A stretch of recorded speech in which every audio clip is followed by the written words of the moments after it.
Afternoon, everybody, or morning or evening, depending on where you are in the world. Today is episode 7. Is it 7? Yeah, today is episode 7 on the OFB Live Show, which means we've been going for 7 or maybe 8 weeks. I missed a week when I was speaking live at Body Power, which I regret. I would have much rather have been sat right here in my office talking to you guys. So I apologize for that. So today we're going to be talking about a topic that you've probably been told about millions of times, but also probably ignored every single time. And it is about having a clearly defined niche or clearly defined ideal client. So, excuse me, a little bit thirsty. Why is it so important? When I started working with clients online, without calling it luck, because it wasn't luck, I knew there was a trend coming, I saw an opportunity to work with clients online, but a reason I did so well is that there weren't that many other people doing it, right? Or there were, but it wasn't as abundant, it wasn't as readily available as it is today. So when I launched Project Lean, which was a 4-week weight loss challenge, I could just launch Project Lean, the 4-week weight loss challenge for anybody that wants to lose weight, right? Who didn't know how to, who were maybe training but didn't understand nutrition. That was about as defined as it was. And that was okay then. Fast forward to today, 4 or 5 years later, however long it's been, and that doesn't work anymore because there are probably 1 million people targeting people online who want to lose weight, right? It just doesn't work. Now, I think it may have, oh no. Am I back? I don't know because there's a delay again. No, you're still fine. You're on. I'm still fine. Sorry about that. I forgot to put my phone on do not disturb, so my phone just rang. So everybody now, not everybody, but a lot of people, hundreds and thousands of personal trainers and companies are fighting for that audience, this huge audience, right? And it makes it so hard if you don't have a clearly defined niche. Now, a lot of people ignore the advice to niche down because they see a few people who have big names who aren't clearly niched, right? They just work with anyone, like Joe Wicks maybe, or James Smith, or Jordan Syatt. And they think, oh, if they're like that, then I don't want to niche down. But you're not those people. Yeah, one day, 1 in 1 million of you might get to that point where you don't need a clearly defined niche. But the reality is, for pretty much everybody else, you need to have a clear understanding of who your audience is, who you want to work with, who your ideal client is. And we're going to talk about that today. We're going to talk about how to carve a place in this internet highway for you, your business, and the people that you help so you can find enough clients to work with. And even when I say people like Joe Wicks, maybe James Smith and Jordan Syatt don't have a clearly defined niche, they do. It's people who resonate with their personality and the way they get their message across. It's still like, we may not know what that niche is or the personality and psychological and behavioral traits that their common buyers have, but there will be things in common that their audience possess or their regular buyers possess. So what that means is it's not just gender. For example, a lot of, I'll speak to a trainer and it's like, who do you want to work with? Women. Oh, wow, great niche. Billions of women. So we need to dig deeper. So if you came to me and said, so I want to build an online training business. Okay, cool. Who do you want to work with? Women. What do you want to help them with? Weight loss. Okay. How much weight have they got to lose? Don't know. Okay. Are they experienced in the gym? No, not really. Okay, cool. Are they scared of the gym? Do they hate the gym? Yeah, a little bit. Okay, cool. Are they married? Do they have kids? Do they own their home? Do they buy things on the internet regularly? What social media platforms are they on? What are their opinions towards nutrition? What have they tried in the past? What are their aspirations? What do you think they'd be willing to do right now to change? Do you think you need to speak to them on the phone? What's their heaven?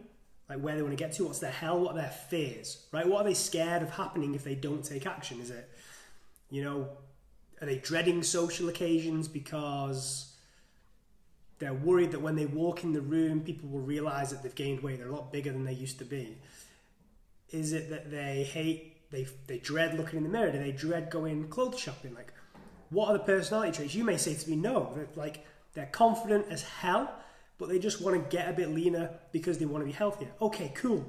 Let's create content around that.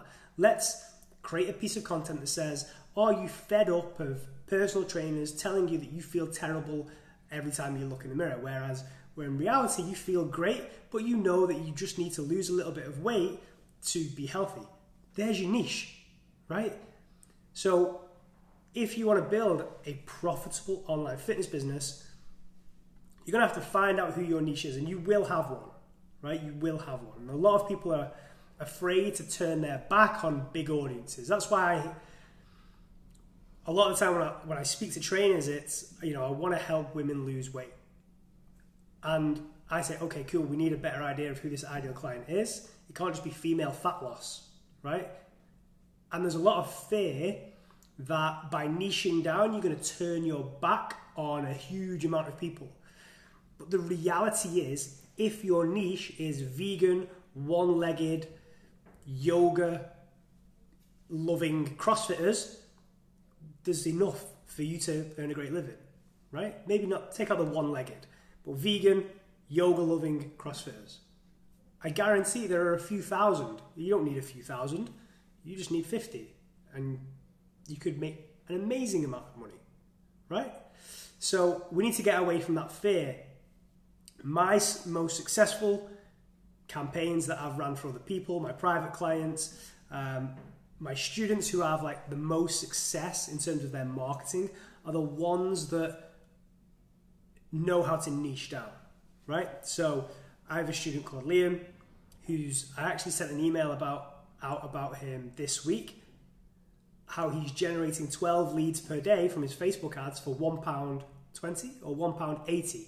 Not £1.80 per lead, £1.80 for 12 leads. I think that's 15p per lead, right? Which is insane, right? It's like printing money. The reason being, instead of focusing on a huge audience, he's focusing on still a big audience, but runners, and he's helping them solve a specific problem. So he's niched down to runners, then niched down further in his marketing or his lead magnet or his free download to helping them with one specific problem. I've just done this with another one of my students called Jack. Jack helps women lose weight. However, he's focused on a specific problem with his marketing, right? And that's binge eating, right? So he's focusing on the binge kind of culture, the binging challenge that a lot of his audience struggle with. And because he's niched down to that in his marketing, he can still be targeting the women's weight loss niche, but he's niched down further in his messaging so that the people come to him like, that's the thing I'm struggling with, right? Binge eating. Help me with that. And then, there's still a women's weight loss client, but they're a women's weight loss client who had that one particular problem. Jack knew it because he'd surveyed his audience, which is something that I teach within the OFB course. He'd done that, so he knew exactly how to speak to them. And he's put his ebook out recently, and it's crushed it. He's generated hundreds of leads in a week, something crazy like that. So that's why you need to niche, right? It's going to make everything easier. Marketing, selling your services, and delivering your services as well. It's going to make it easier to systemize what you do. It's going to make it easier to automate what you do because you're working with the same kind of people. It's going to make everything easier, right? If we know that our audience respond to certain topics and certain stories, and the way I explain it is, think of a timeline from someone going from hell to heaven. You have to be able to speak to that person throughout that journey. What's their hell? Speak about their fears, their pain points. You may be aware of that kind of concept. Speak about their pain points, their fears, what they don't want to happen to them, or where they are right now. They could be in their hell right now. They've let themselves go so far that they are living that nightmare, and they've let themselves slip into that. But you need to be able to talk about that. You need to talk about the journey they may go on, maybe through testimonials or case studies, or just understanding what the first step is for them, or the middle ground is for them. And you also need to be able to talk about their aspirations and their heaven and where they want to get to. Don't just focus on making people feel like shit. Give people hope and make them feel great about what they could achieve as well. So we can't do that if we just think, okay, I want to work with everyone, because it's not specific enough. And I've just started a thread in my student support group today for the trainers in there that's based around Facebook ads copy. Like, I enjoy writing, and what a lot of them don't realize is that what a lot of people in general don't realize is when it comes to Facebook ads, the ad copy, the text, is probably the most important part. And you cannot get that right if you don't know who your audience is. You just cannot. So in that thread, all I'm going to do each day is pick a random niche and post some ad copy that I would use if I was targeting those people. And I couldn't do that unless I focused down on one particular kind of person. So you can't do it. And I'm good at writing copy. I'm good at Facebook ads. I'm good at understanding what's going to make people take action. Probably better than anybody watching this video right now. I hope there's nobody who is actually better than me watching this video. So if I need to be talking to a specific niche in my marketing materials, then I'm pretty certain that you're going to have to be able to do that too. So make sure you focus down on who your ideal client is. Think about 3 things. What are they struggling with right now? Why would they want your help? What are their biggest challenges? Where do they want to get to? And why haven't they done that yet? If they know what they don't want, they know what they do want, what's stopping them from filling in that gap? And that's like that timeline again, right? So hopefully you're realizing by now that you can't effectively market what you do until you know who you're marketing to, right? So the title of this live video today was how to find a profitable niche for your online training business. Start big, right? Okay, I want to help women lose weight. Then dial down, right? Write down what kind of women, where are they? What's their experience level in the gym with nutrition, what they tried in the past. What would they try if they're not going to buy from you? That's a really great question. If somebody isn't going to buy from you, where else would they go? Right? What are their alternatives? And I guarantee that once you get over the fear of niching down, you will be so much more successful. Way, way more successful. It's just a reality of running an online training business in particular, that you have to have a niche, because so much of our communication, or all of our communication, is online, right? Yes, we're going to get a lot of clients if you do your job well through referrals and people being advocates of what you do after they've been a client. You know, they're going to post about you, help you. But the reality is, especially at first, a large proportion of our clients are going to come from the marketing materials that you put out there. And if they're not talking to somebody specifically, then they're not going to talk to anybody, right? You've probably heard that saying before. Trying to talk to everybody will mean that you talk to nobody. So you have to get more defined in who you're trying to talk to, right? It's like branding, right? Who do you want to appeal to? The colors you use, the imagery you use. Are you trying to position yourself as premium? If so, does your content reflect that? If you are expensive, like £2,000, £3,000, £4,000, £5,000 packages, does your content reflect that? Do the images that you use reflect that? The video quality reflect that? So you need to understand who you're working with and the way you want to position yourself to those people. If you do that well, it's going to make it much easier to find clients, build an audience, turn that audience into leads, right? Because we can offer them something specific to turn them from a member of your audience into a lead, somebody who downloads your specific free thing or signs up to your specific free challenge, for example, and then it's going to be much easier to turn that lead into a client because we can send them specific sales materials, right? Whether that's emails, whether it's providing them with the right offer. It's just going to make everything much easier. So that's what I wanted to get across in today's video. Have you got any questions? Yeah, one from Reese saying, what's your view on niching down and increasing prices because you're the only one working on that specific niche?